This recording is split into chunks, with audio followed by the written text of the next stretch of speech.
for staying with us. Under scrutiny and intense attention, the early permutations ahead of 2027 general election will begin to take shape now. As on the center stage in the conversation is a provocative proposition by media entrepreneur Dele Momodu suggesting a possible Atiku Abubakar and Peter Obi joint ticket, a move some analysts say could reshape the electoral map, while others argue it raises more questions than answers about ideology, leadership, and political trust. At the same time, the African Democratic Congress is grappling with an internal leadership crisis. Now, the subject of legal contestation, raising concerns about party stability and its readiness as a potential coalition platform, and beyond the permutations and power play, a critical question remains: can Nigeria's fragmented opposition truly unite, or will competing ambitions once again define the road to 2027? Joining me now is Alhaji Yunusa Tanko, the national coordinator of the Obedient Movement and a close associate of the former presidential candidate, Mr. Peter Obi. Thanks so much, Alhaji Yunusa Tanko, and it's good to see you. Thanks so much indeed. Thank you very much for having me. It's been quite a while. Thank you. It's been a while. Yeah. How's it been yesterday with your convention? Oh, wonderfully well. It's amazing the kind of way in which people turn out, even though there were challenges as regard to power supply. But do you see the level of these men, Alhaji Atiku Abubakar, Alhaji Konkosu, Alhaji Tambuwal, His Excellency Rotimi Amechibi, and overall His Excellency Mr. Peter Obi? All of them were inside that particular room, and they mobilized their people, even sweating. But yet, the sweat was that of commitment to the Nigerian country as an entity, trying to get the soul of the country. So I was particularly amazed because from all my years of being in politics, I've never seen people coming together, especially His Excellency Mr. Peter Obi, who have always maintained dexterity and making competitive Democrats, being that you will never see His Excellency Mr. Peter Obi abusing anybody. And you've never seen him even owning a debt. Neither did you see him segregating. In all of that, he still mingled with all of his colleagues in order to fight for the soul of the country.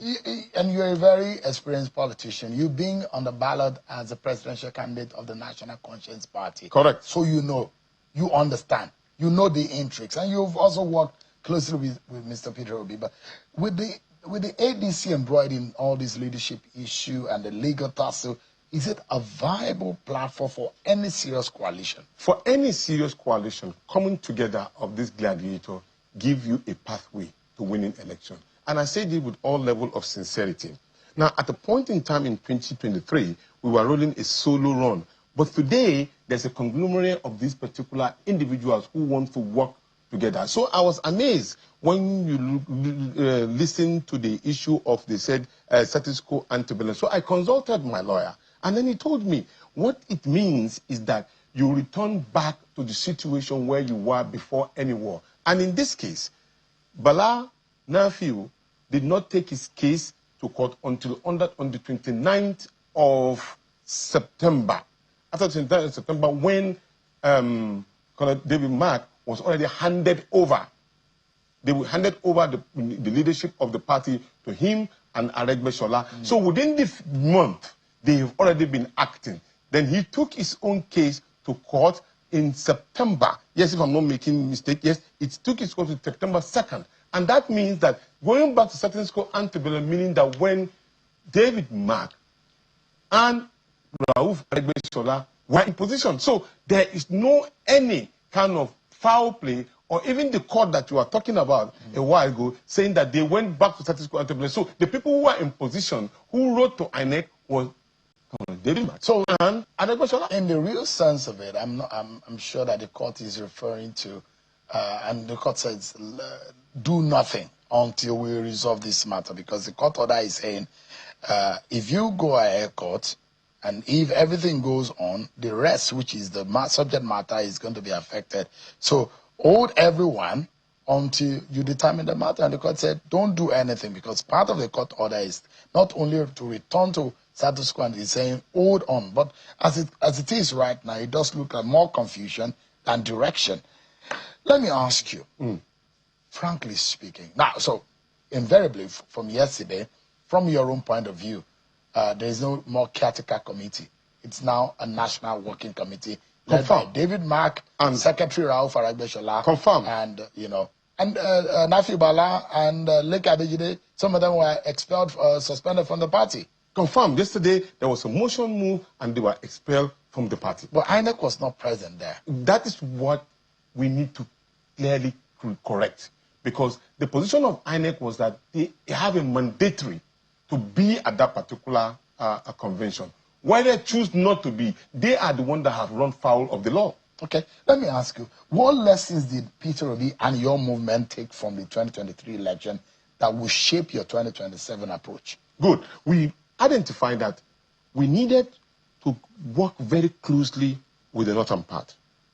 We needed to bring in more people. His Excellency Mr. Peter Obi needed to synergize with his brothers and sisters in the north, and which he did.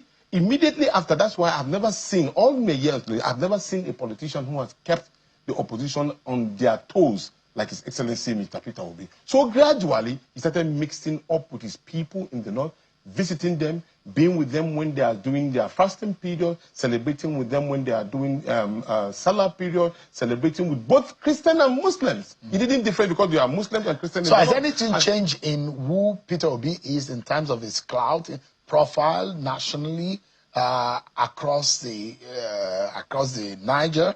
Has anything changed? Is Peter Obi now seen with a broader on a broader perspective as a more unifying personality than he was seeing in 2023? Obviously, yes. Because when he came to my state in Kano, you could see the synergy within him and his engineer, Rabiu Musa Kwankosu. The kind of reception, we barely survived that particular mammoth crowd. It is Obi Kwankosu, Obi Kwankosu. The signage and the serenity of the sound showed you that there was a big move, a big shift from what it used to be in 2023 and 2026 to 2027. So I was elated. And this is the situation everywhere he goes in the north right now. What do you make of the proposition and the permutations by Mr. Dele Momodu, for example? Yesterday on the program, he says that the best opportunity or option for the ADC, if it's on the ballot going into the 2027 election, is to have Atiku Abubakar and Peter Obi paired on the ticket. Now, let me make reference to the statement of His Excellency Rotimi Amechi yesterday. He said, and he clearly said, that the party should make sure they choose the right candidate if they want to win election. Do you want to choose somebody who will win primaries, cannot win the elections? Or do you want to lose the election and only win the primaries? And also, the fact still remains that it's a southern presidency at the moment. It's a southern presidency. So it eliminates the Kwankwansos of this world, the Atiku Abubakars of this world, and positions Rotimi Amechi and Peter Obi. It's a southern presidency. And to make it easy for the party to win, zone it to the south and give the candidacy to the south. And you are sure of winning. Anything short of that will only bring you losing the election. And I'm saying this for every Nigerian to critically go and do his own independent poll. It clearly shows that. And the moment you saw that kind of euphoria and the love that was shown to Peter Obi and Kwankosu, the Nigerian people have spoken. I can tell you for sure, if you have those two peers, with all due respect... So it's Peter Obi on the ballot with Kwankwanso as a vice. By 12 o'clock on the day of election, the election is over. Give me a moment. We'll be right back after this break, everyone. Everyone, a closing moment now with Alhaji Yunus Tanko, an aide to Mr. Peter Obi and the national coordinator of the Obedient movement. What does the figure, because there are those who say 6-point-something million vote for Atiku, 6-point-something million vote for Peter Obi, 1 million vote for Kwankwanso. Would you rather go for a potential 13 million vote between Peter Obi and Atiku Abubakar and go for a potential 7 million vote between Peter Obi and Kwankwanso? What you need to know is that the figure has even changed. Really? Yeah, because the love that is being shown to these two personalities, with all due respect to others, it shows that there is a growing interest as regard to the Nigerian youth wanting a credible election which usher in credible leadership and then good governance. And so they are very much in tune to that. And I say this with clarity and dexterity. I watch His Excellency Mr. Peter Obi sometimes when we travel out of the, going out, from Lagos down to the northern part. He looks at the north as a solution-driven economy for the country generally. And you will ask me, where is that? Agriculture. And you know that our people are dominant in agriculture. By the time you talk about the millions of Nigerians who are residing in all of the 19 states of the Federal Republic of Nigeria, turning them into a green opportunity where they can, it will subsidize and take care of what is this one-legged economy that we have. And that is where his priority is. And they can give you 4 times what we are making in oil with no fear, no nothing, and just tilling the land. And he's trying to make sure that, okay, all of this land, he sees the land as a virgin land. He's like, look at money. With all due respect, I used to laugh. I say, look, this man is an Igbo man. You're always looking for how to make Nigeria go. And that's why you look at somebody who can bring you prosperity, who can bring you great credibility. And that, for me, as a northerner, I feel very elated. So in 20 seconds, so that we can wrap up, Peter Obi, Kwankwanso is the best bet. Sure bet. Sure bet. Sure bet. In fact, if you do permutation and you go bet, or what they call them, all of those bets, bet on it. Bet on it, you are sure and of winning. And they can defeat bet on it. It is done. By 12 noon, the election is over. All right. Alhaji Mr. Tanko, who is an aide to Mr. Peter Obi and the national coordinator of the Obedient Movement. Thanks so much indeed. Thank you very much for having me. God bless Nigeria. Thank you very much. God bless Nigeria.